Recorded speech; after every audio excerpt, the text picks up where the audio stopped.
চাপা একটু হাত চালিয়ে কর, বেগুনটা তাড়াতাড়ি দে। তোর মেজ দাবা ডালের সঙ্গে বেগুন ভাজা না পেলে মুখে ভাতই তুলতে চায় না। আজ তুই এসেছিস দেরি করে, জানিস তো সকালে সবাই স্কুলে যাবে, অফিসে যাবে। ডালটাও তো এখনো সাদলাসনি। আর একটা গ্যাস জ্বালা। আজ দীপা আবার বলেছে কুরকুরে আলু ভাজা চাই। আমি আলু কেটে দিচ্ছি, তুই কড়াটা চাপা। চাপা দি, ওর জন্য একটা মাছ ভাজা তুলে রেখেছো তো?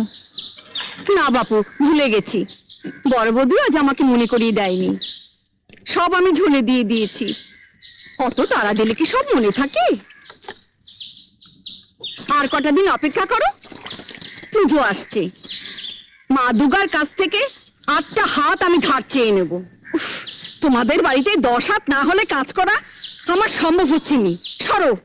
হাজলামো করিস না চাপা, তাহলে তো রাবণের কাছ থেকে তোকে 9টা মাথাও ধার নিতে হয়।